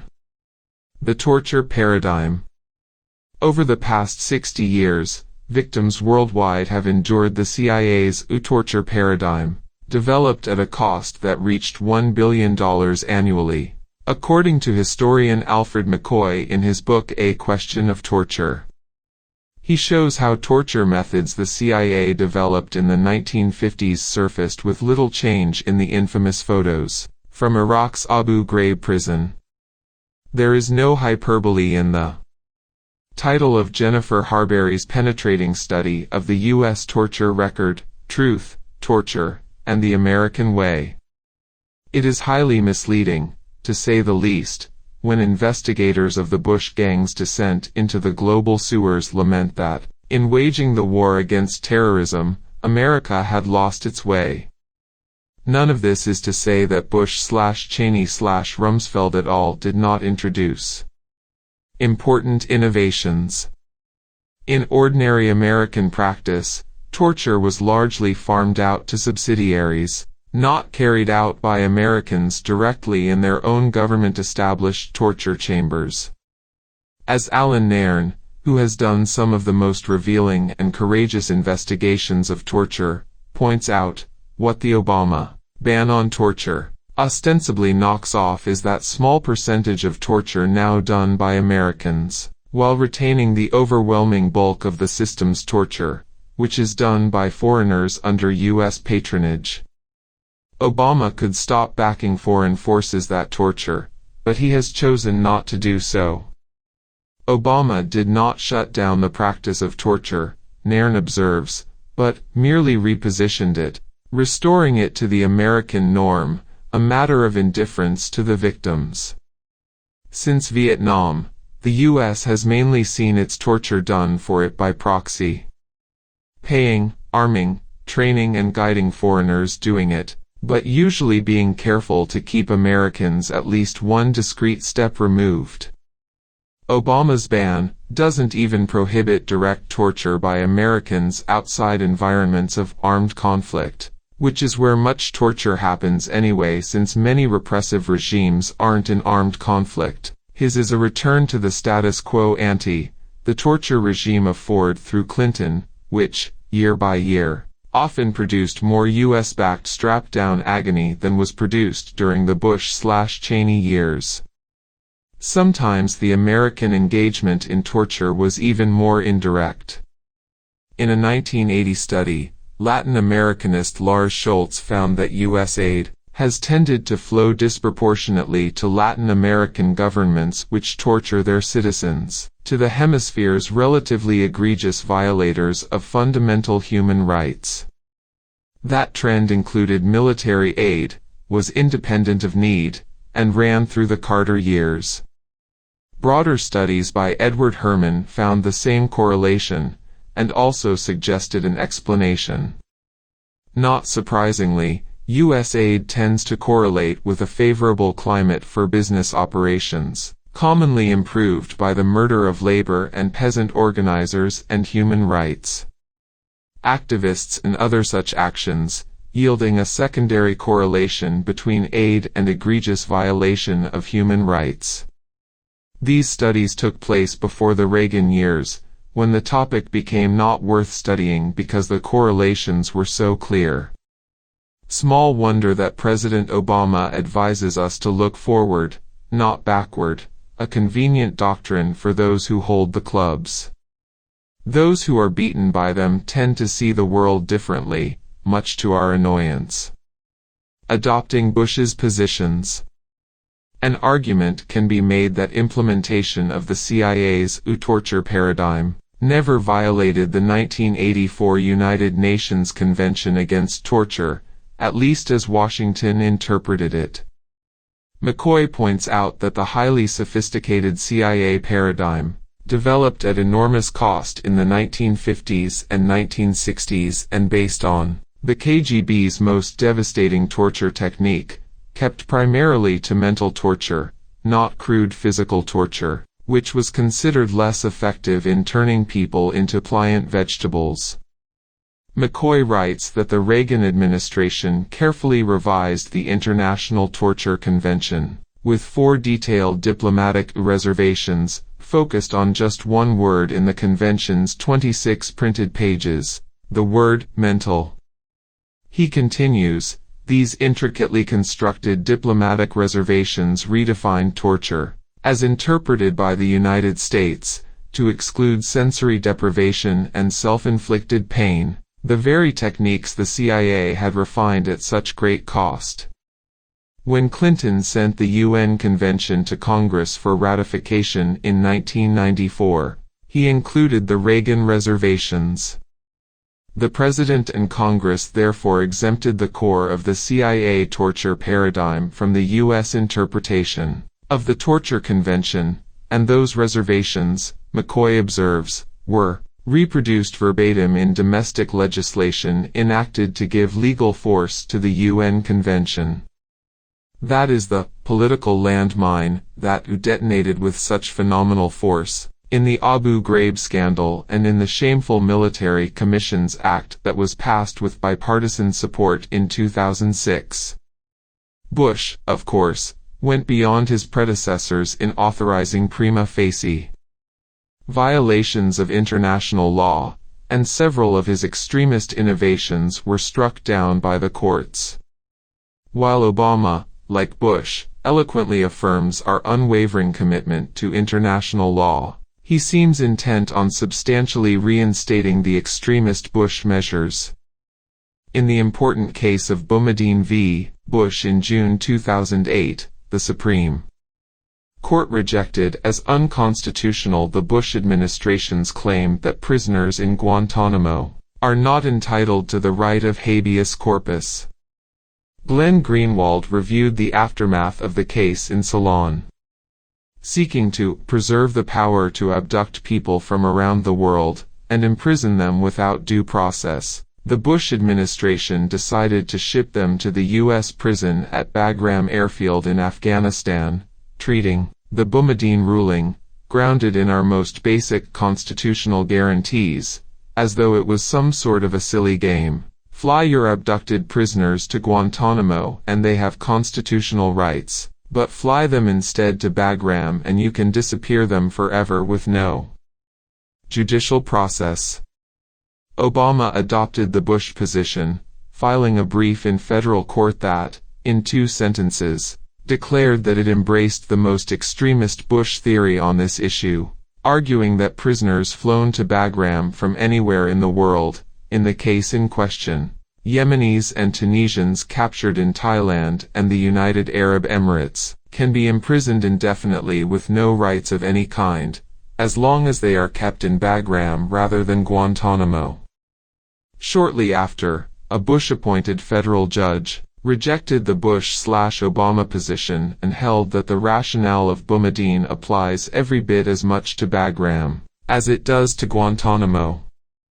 The Obama administration announced that it would appeal the ruling, thus placing Obama's Department of Justice, Greenwald concludes, squarely to the right of an extremely conservative, pro-executive power, Bush 43 appointed judge on issues of executive power and due process-less detentions, in radical violation of the president's campaign promises and earlier stands. The case of Rasool v. Rumsfeld appears to be following a similar trajectory. The plaintiffs charged that Rumsfeld and other high officials were responsible for their torture in Guantanamo, where they were sent after being captured by Uzbeki warlord Abdul Rashid Dostum. The plaintiffs claimed that they had traveled to Afghanistan to offer humanitarian relief. Dostum, a notorious thug, was then a leader of the Northern Alliance, the Afghan faction supported by Russia, Iran, India, Turkey, the Central Asian states, and the United States as it attacked Afghanistan in October 2001. Dostum turned them over to U.S. custody, allegedly for bounty money. The Bush administration sought to have the case dismissed. Obama's Department of Justice filed a brief supporting the Bush position that government officials should not be held liable for torture and other violations of due process at Guantanamo, on the grounds that the courts had not yet clearly established the rights that prisoners there enjoy. It was also reported that the Obama administration considered reviving military commissions, one of the more severe violations of the rule of law during the Bush years. There is a reason, according to William Glaberson of the New York Times, officials who work on the Guantanamo issue say administration lawyers have become concerned that they would face significant obstacles to trying some terrorism suspects in federal courts. Judges might make it difficult to prosecute detainees who were subjected to brutal treatment, or for prosecutors to use hearsay evidence gathered by intelligence agencies. A serious flaw in the criminal justice system, it appears. Creating terrorists. There is much debate about whether torture has been effective in eliciting information, the assumption being, apparently, that if it is effective then it may be justified. By this argument, when Nicaragua captured U.S. pilot Eugene Hasenfuss in 1986, after shooting down his plane as it delivered aid to U.S. supported Contra forces, they should not have tried him, found him guilty, and then sent him back to the United States, as they did. Instead, they should have applied the CIA torture paradigm to try to extract information about other terrorist atrocities being planned and implemented in Washington, no small matter for a tiny, impoverished country under terrorist attack by the global superpower. By the same standard, if the Nicaraguans had been able to capture the chief terrorism coordinator, John Negroponte, then the U.S. ambassador in Honduras. Later appointed as the first director of national intelligence, essentially a counterterrorism czar, without eliciting a murmur, they should have done the same. Cuba would have been justified in acting similarly, had the Castro government been able to lay hands on the Kennedy brothers.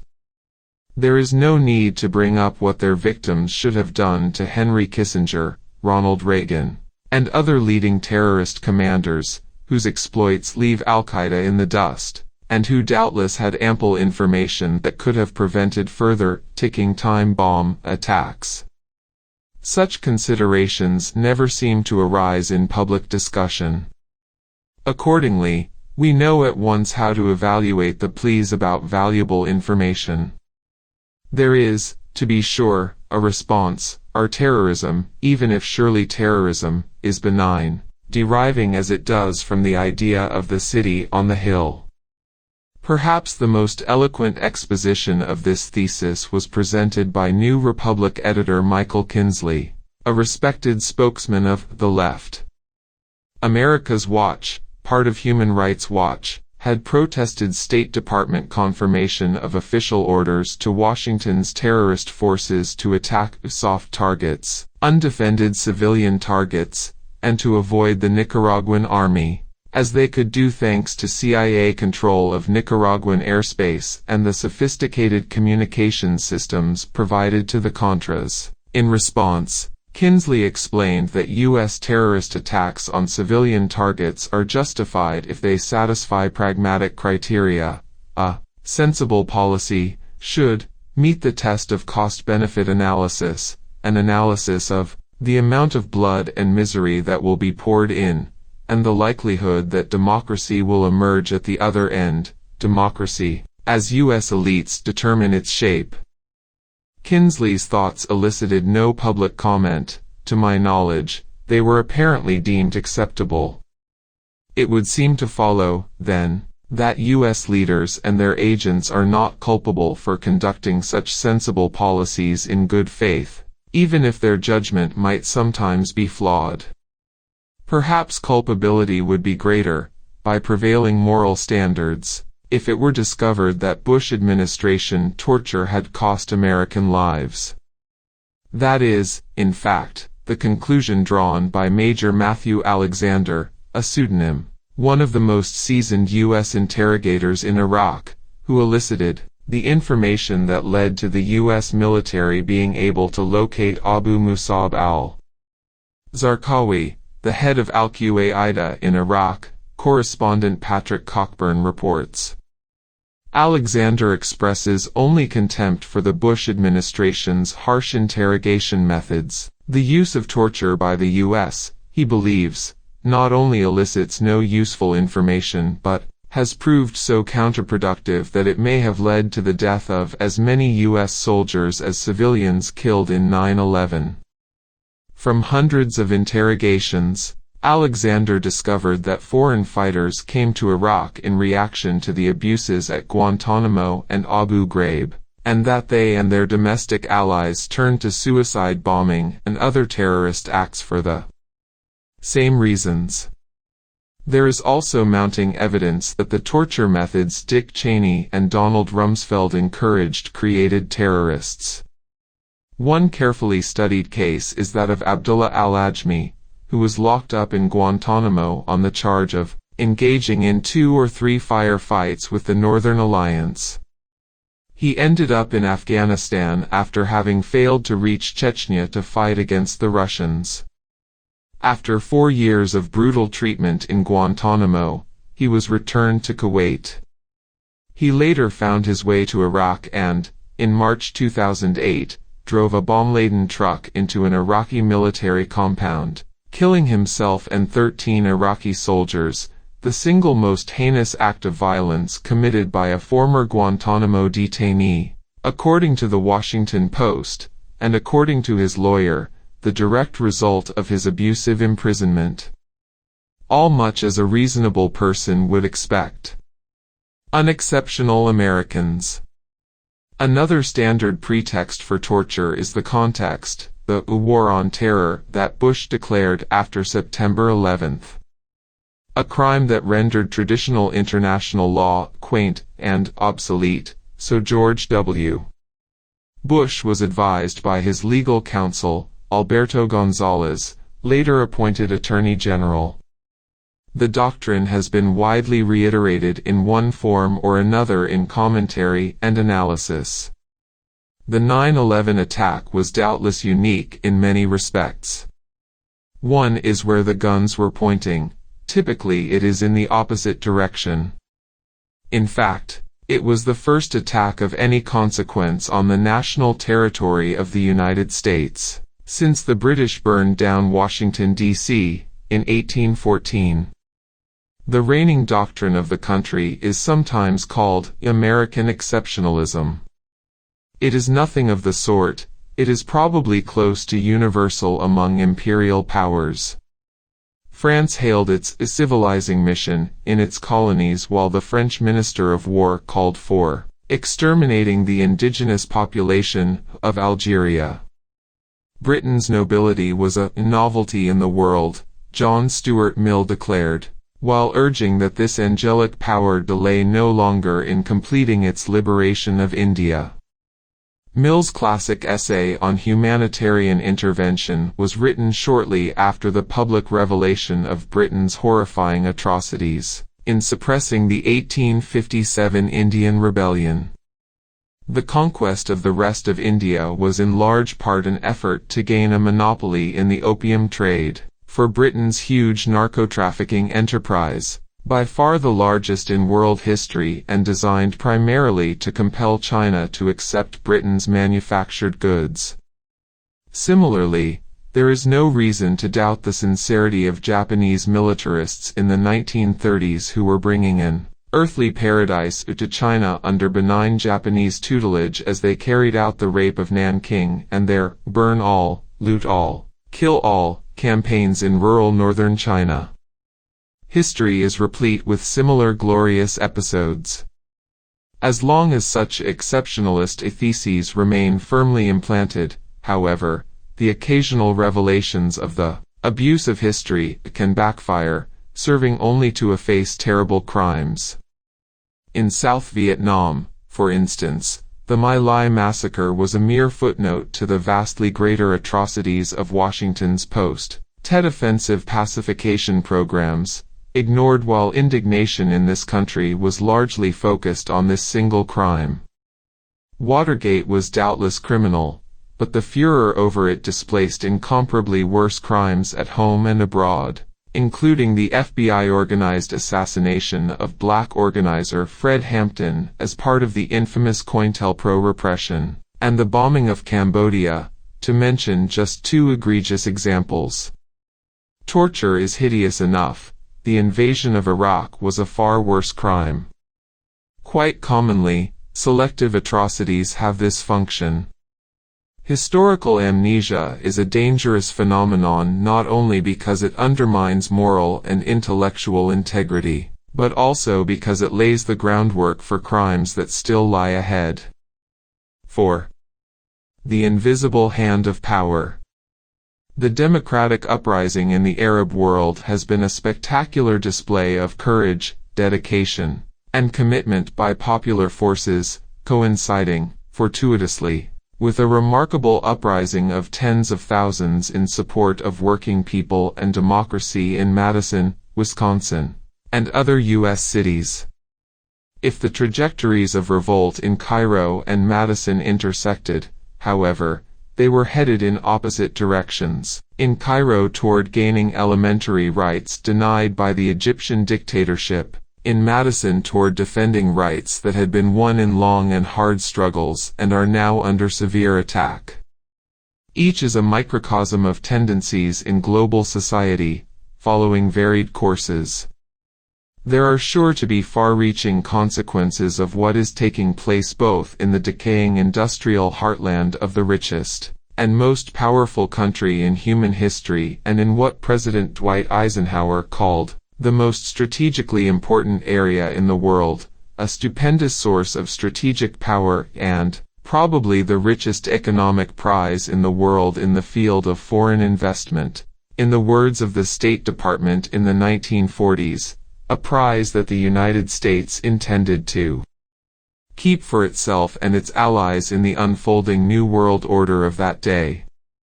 Despite all the changes since, there is every reason to suppose that today's policymakers basically adhere to the judgment of President Franklin Delano Roosevelt's influential advisor Adolph A. Burley that control of the incomparable energy reserves of the Middle East would yield substantial control of the world. And correspondingly, they believe that loss of control would threaten the project of American global dominance that was clearly articulated during World War II and that has been sustained in the face of major changes in world order since that day. From the outset of the war, in 1939, Washington anticipated that it would end with the United States in a position of overwhelming power. High-level State Department officials and foreign policy specialists met through the wartime years to lay out plans for the post-war world. They delineated a grand area that the United States was to dominate, including the Western Hemisphere, the Far East, and the former British Empire, with its Middle East energy resources.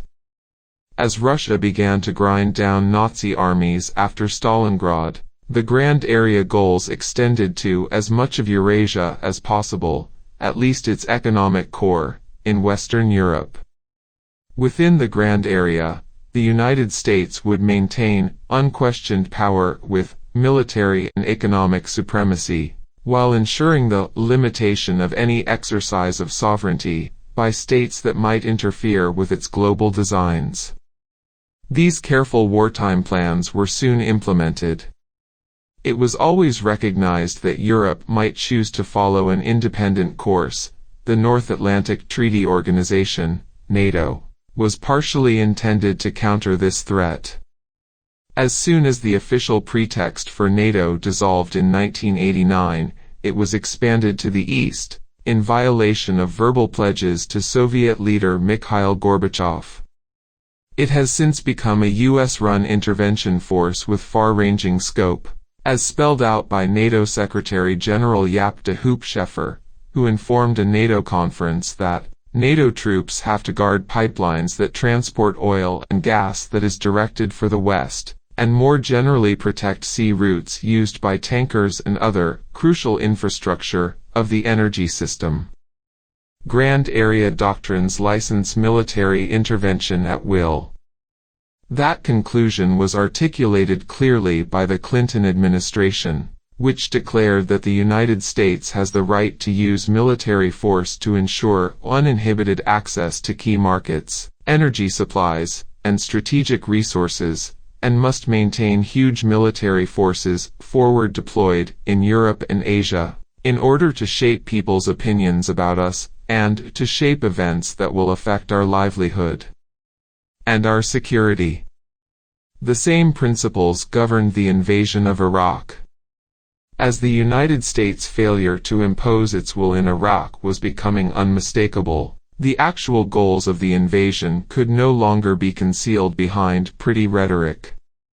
In November 2007, the White House issued a Declaration of Principles, demanding that U.S. forces must remain indefinitely in Iraq and committing Iraq to privilege American investors.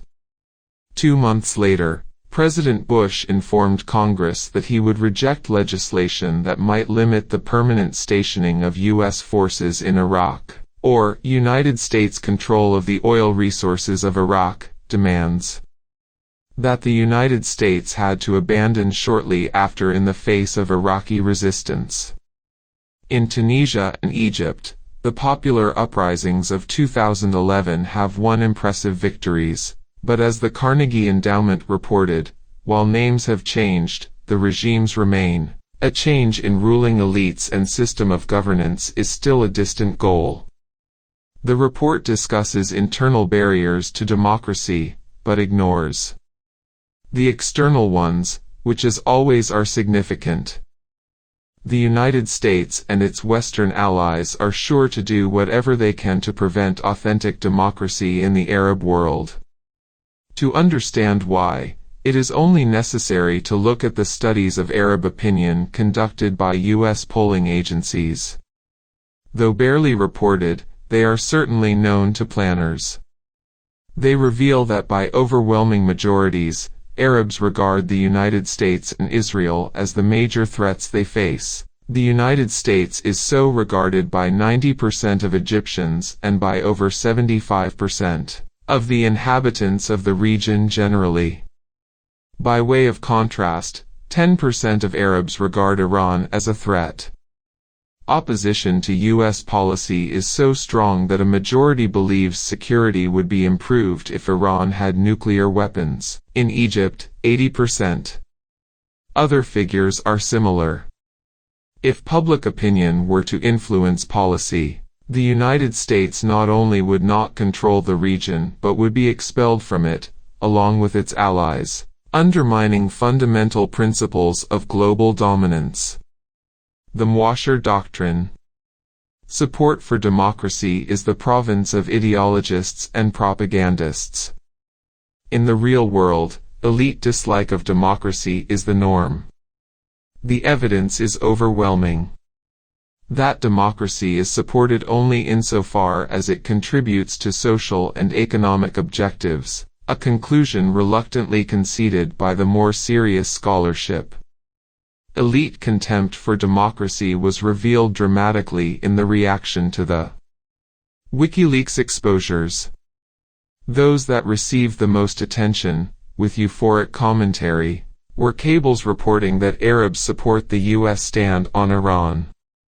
The reference was to the ruling dictators of Arab nations. The attitude of the public went unmentioned. The operative principle was described by Marwan Mwashar, former Jordanian official and later director of Middle East research for the Carnegie Endowment. The traditional argument put forward in and out of the Arab world is that there is nothing wrong, everything is under control. With this line of thinking, entrenched forces argue that opponents and outsiders calling for reform are exaggerating the conditions on the ground. Adopting that principle, if the dictators support us, what else could matter? The Mwashar Doctrine is rational and venerable.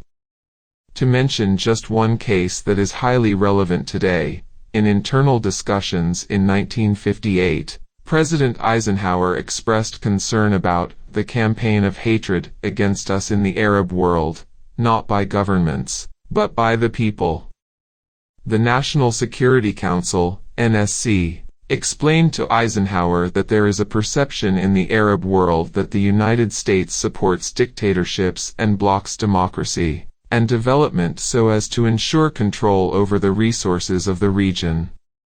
Furthermore, the perception is basically accurate, the NSC concluded, and that is exactly what we should be doing, relying on the Mwashar Doctrine. Pentagon studies conducted after September 11 confirmed that the same perception holds today. It is normal for the victors to consign history to the trash can and for victims to take it seriously. Perhaps a few brief observations on this important matter may be useful.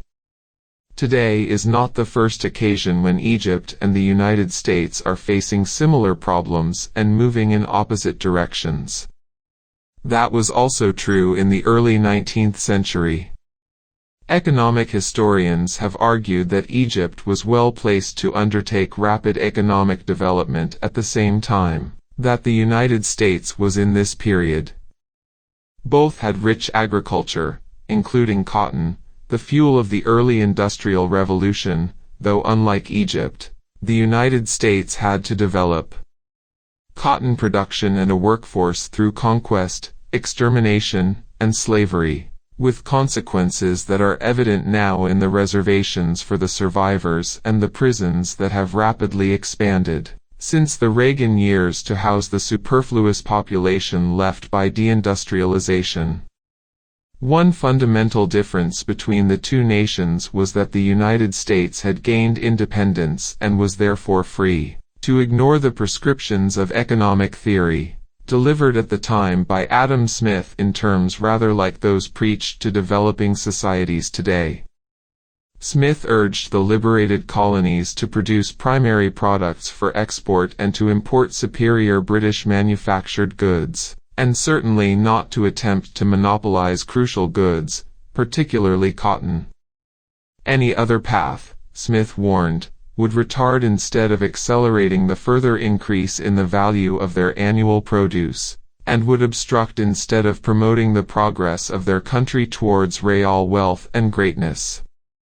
Having gained their independence, the colonies simply dismissed his advice and followed England's own course of independent state-guided development, with high tariffs to protect industry from British exports, first textiles, later steel and others, and adopted numerous other devices to accelerate industrial development. The independent republic also sought to gain a monopoly over cotton so as to place all other nations at our feet, particularly the British enemy, as the Jacksonian presidents announced when conquering Texas and half of Mexico. For Egypt, a comparable course was barred by British power. Lord Palmerston declared that no ideas of fairness toward Egypt ought to stand in the way of such great and paramount interests of Britain as preserving its economic and political hegemony, expressing his hate for the ignorant barbarian, Muhammad Ali, who dared to seek an independent course, and deploying Britain's fleet and financial power to terminate Egypt's quest for independence and economic development.